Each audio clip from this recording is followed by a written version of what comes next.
Laurent Pierre Baudry. Dans le cadre d'Expotion, nous allons parler de presse à balles rondes.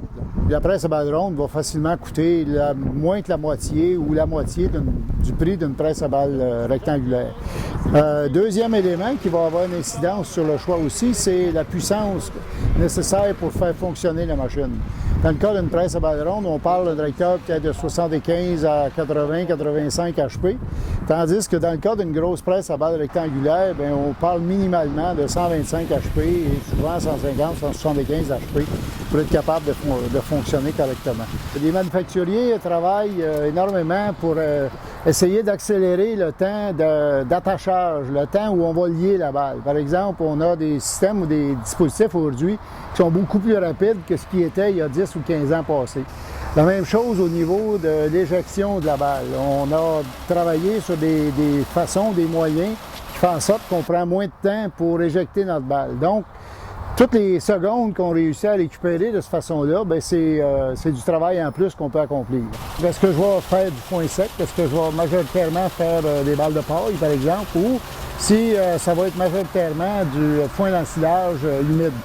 On va regarder à ce moment-là un modèle de machine, dans le cas de l'ensilage de maïs, par exemple, où les courroies sont dotées d'un dispositif agressif pour être capable d'éliminer la possibilité de bourrage, par exemple, parce qu'on sait que l'ensilage humide va avoir tendance à coller au niveau des rouleaux, au niveau des courroies.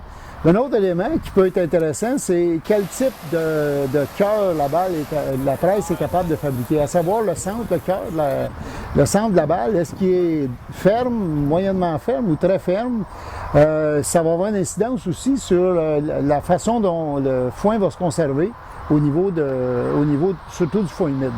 Dans des conditions de foin sec, on va plutôt chercher à avoir un cœur qui va être plus mou, de façon à laisser circuler l'air plus facilement.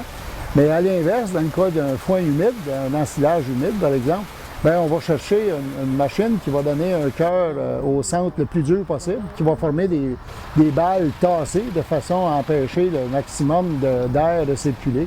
Donc, meilleure conservation. Deuxième élément qu'on va regarder aussi, généralement, c'est le dispositif qui sert à couper ou hacher le matériel qui rentre dans la machine.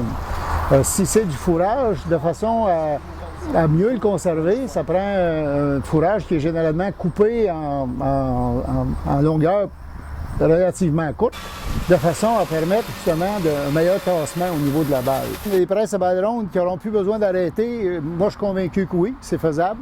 Il y a différents manufacturiers qui travaillent sur des prototypes actuellement et je ne serais pas surpris d'ici quelques années, on voit apparaître ces machines-là dans le champ.